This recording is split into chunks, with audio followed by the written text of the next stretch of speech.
Hello, everyone. I have a special report for you today. Let's start off by showing you some of the things that I've seen, and then I'll get a little bit more into detail afterwards. So here's an interesting meme: in like a lion, out like a wild apocalyptic four-headed, and then it goes on and on about all the different creatures, a six-legged doom beast. And the first thing I thought of is someone that we're all familiar with. Doesn't that look familiar? Very, very close to that image. And I thought, isn't that interesting? So I know that a lot of people feel like this is an apocalyptic event, and this is like a Christian thing. We're seeing the justice of God and revelations and so forth. But to me, this doesn't look like anything related to anything divine that I could see. He is, let's see, also the Shama Diva, the prince of the demons, Judeo-Islamic lore, the king of earthly spirits, mostly known in the book of Tobit, primarily an antagonist, represents lust and the demon mentioned in the Talmudic legends. The Temple of Solomon, kind of like the Masonic Lodge, right? Very, very interesting. And so, I'm looking at this, right? But you say, well, oh, that's just evil or whatever. You remember, this is in Rennes-le-Château, and it is there in the Mary Magdalene Church in France, thus Zoroastrian's demon of wrath, also well attested. And so, just trying to remind everyone, he's been around for a while. Middle Persian demonology has various names. Oz. People talk about Oz. Him. There's a lot of different ways to look at this. So this is the way it starts off. We're thinking that this is a Christian thing. Well, I guess in sort of a way, because if they let him into the Mary Magdalene Church, and makes you wonder who he is, and you would think that anything that's negative and dark wouldn't belong in a place that's supposed to be beautiful and divine and so forth. But definitely, that's what came to visit us. So far, it's not feeling very, the story that everyone's expecting, that this is supposed to be something divine that's coming in. Anyhow, I'll just go through some of the stories that I came up with today. I thought this was interesting. From Russia with Love. This reminds me of, was To Sir with Love, or some story or something that sounds very, kind, romantic, or whatever. Putin sends aid to Italy to fight the virus. March 22nd, began to fly medical help to help Italy. Vladimir Putin says a goodwill gesture that Moscow labeled From Russia with Love.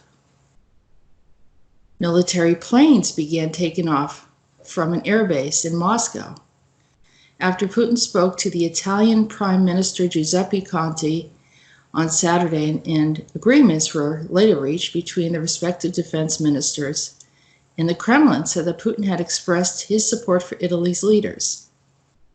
Italy recorded almost 800 deaths from the coronavirus only on Saturday, taking the toll on the world's hardest hit country in almost 5,000 out of over 53,000 reported infections. And of course, Giuseppe Conte, he's pretty much on his knees. What is he going to do? This is a virus that's out of control, probably has no rhyme or reason why these people were all getting sick, because it doesn't seem to be happening everywhere else in the world like this. So with gratitude for the steps taken, Russia is taking it to support Italy in such a tough time for it, the Kremlin said.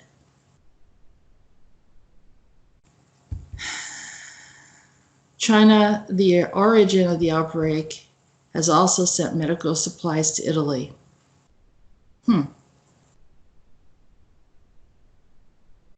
That's interesting. I wonder if that has anything to do with why it's perpetuating. So you start to see all these military vehicles coming in from Russia.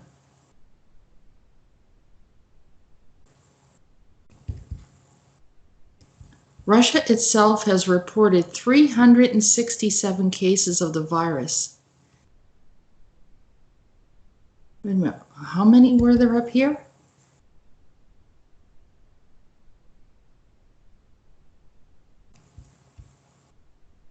$53,000 in Italy. 367 cases of the virus, and only one coronavirus-related death.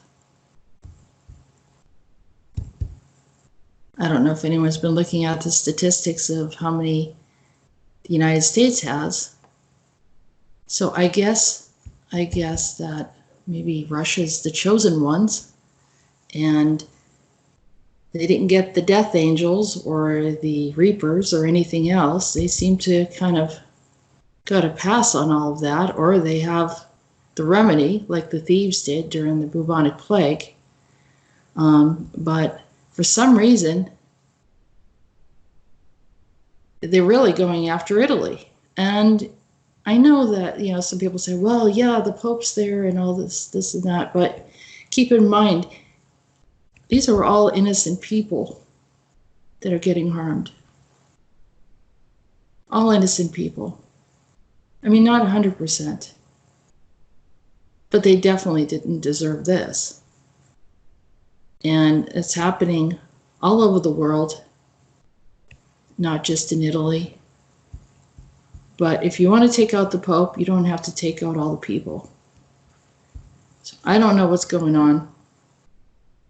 And from my perspective, it looks like, one way to take over a country, isn't it?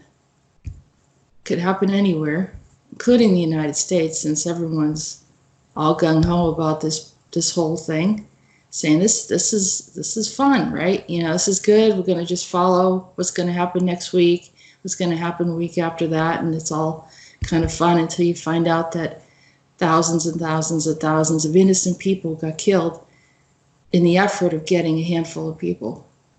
Maybe there's more than a handful of people, but why all of the innocent civilians? And those souls are innocent before the divine source. They don't deserve this. And I know Italy's probably going through a lot right now. They're losing control, riots, looting, underground mafia. Sure, yeah, the Italians are all bad because they have mafia. But of course, crime like that doesn't happen in any other country. So particularly Italy must be evil, so they deserve this. I'm just saying from a, religious perspective, if that's how some people are looking at it. But maybe what happens when it turns out all of these people are the ones that are actually getting hurt are the innocent ones, which I really wouldn't be surprised.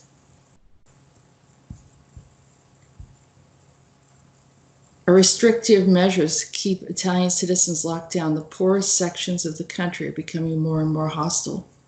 They know. What the people in the street, the people that don't have a lot, but they do have a lot of sense. They know what's going on. They know that there's something not right with this picture.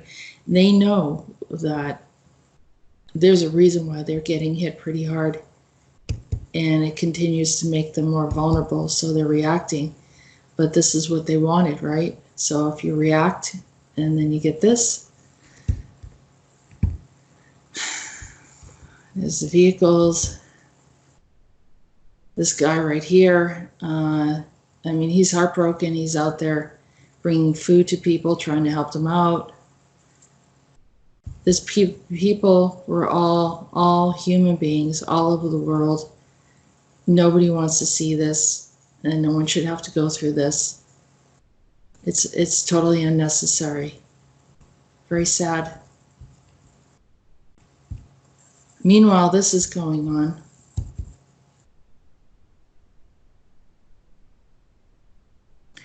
U.S. Space Force launches the first national security mission.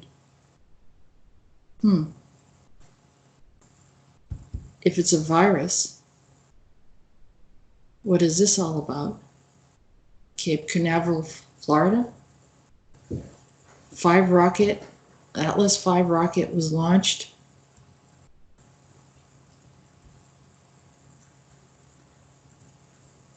Very interesting.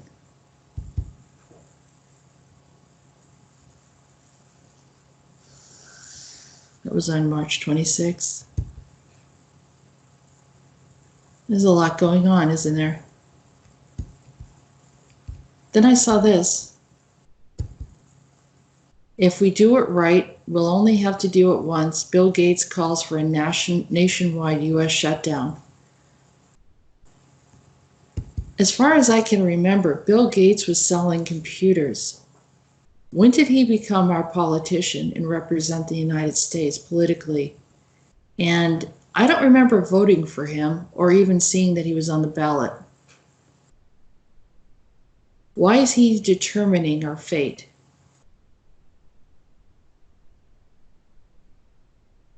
The U.S. needs to have a total shutdown to stop COVID-19, says Bill Gates. The New York is the hardest hit, but the infection rate is climbing around the U.S. Social distancing, okay, all of the stuff that we know.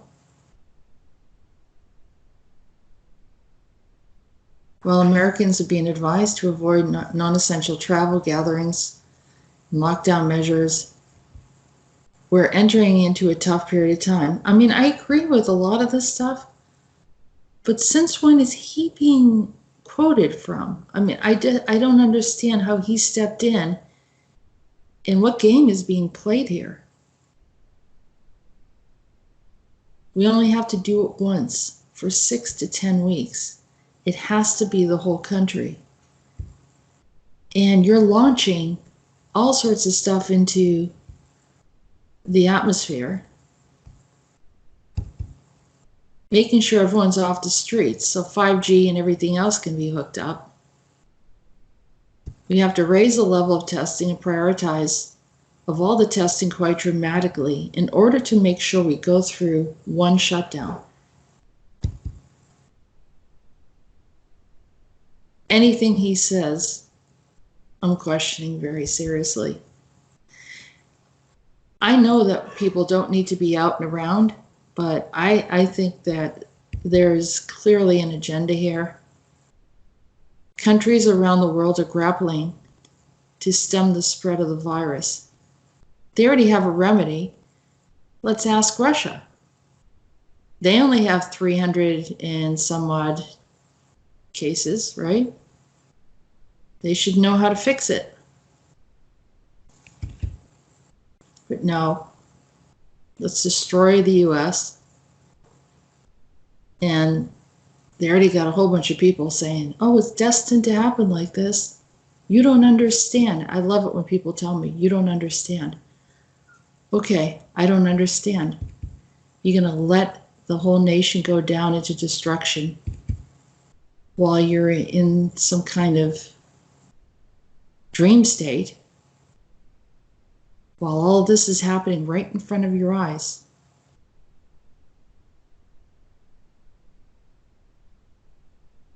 Here, oh, they're giving us some good news. Good news is that China did their shutdown, and they did it very seriously. And after a 6-week period of shutdown, from what I'm hearing is there were a lot more. They're just not reporting the ones that are sick. They stopped because it was freaking everyone out.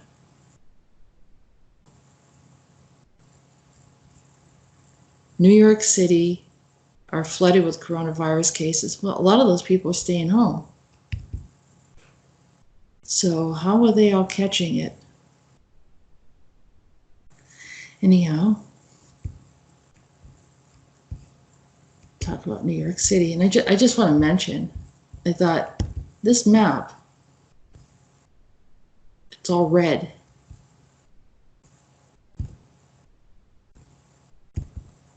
Red beacon of doom. New York City, New Yorkers alarmed by nightmare Empire State Building siren. The tribute come across to many New Yorkers as ominous, unsettling, and just plain frightening. What causes death? Fear. Fear causes death. They don't like New York. They don't like LA either. I mean, I know that a lot of things came out of Hollywood, but think about all the innocent people that don't deserve this. The world continues to battle for the coronavirus. Each of us owes a profound debt of gratitude to our medical and emergency frontliners. That's true. There's a lot of heroes.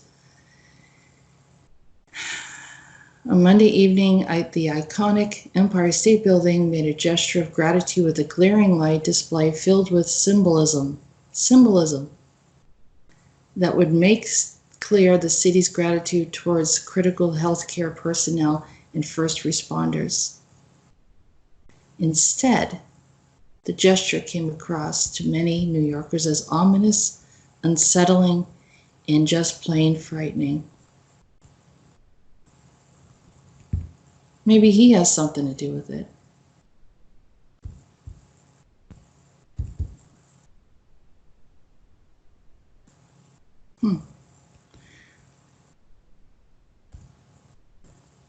Anyhow, why do this to people? Because maybe it's like this. The tower. What's interesting is I put together these articles, Russia going to Italy, the trauma of what they're going through, and the virus, and I had no idea. And as I was going along, I'm looking at this tower in New York, and I see this, the 16th Trump, or Major Arcana, and the most suited Italian suited tarot deck. It is used in game playing since the 15th, as well as in divination during the mid-19th century.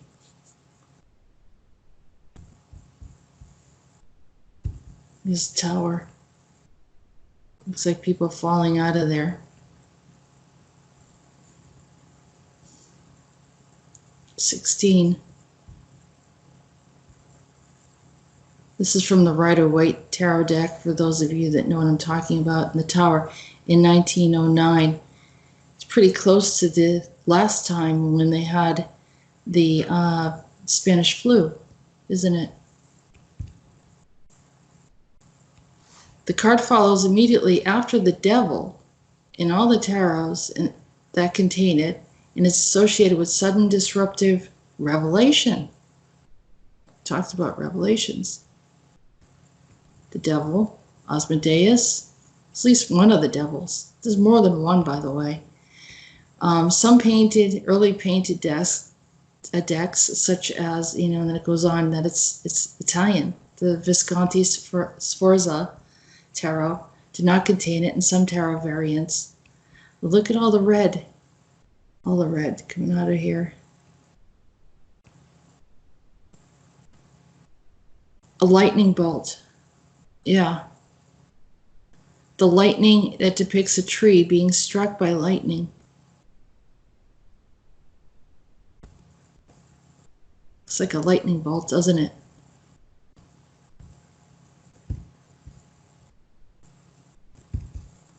There it is. Call it the Tower.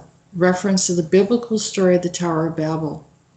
So now this becomes the Tower of Babel. I mean, they could contrive anything. They can pick any part in the world, and then they open the door and say, hey, this is a good idea. We're going to get all the bad guys. Meanwhile, they take all the innocent people out. And I'll be honest with you, the bad guys always get out. You can't take them out like this.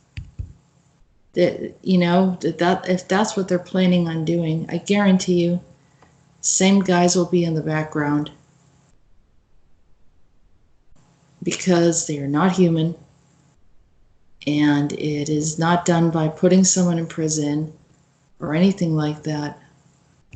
The body that they're in is a shell.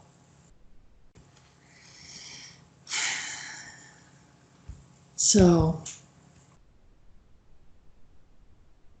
I think the last piece I want to share with people, and this is for those of you that are psychic, intuitive, and understand how your own personal power. And many of you have listened to me for a while.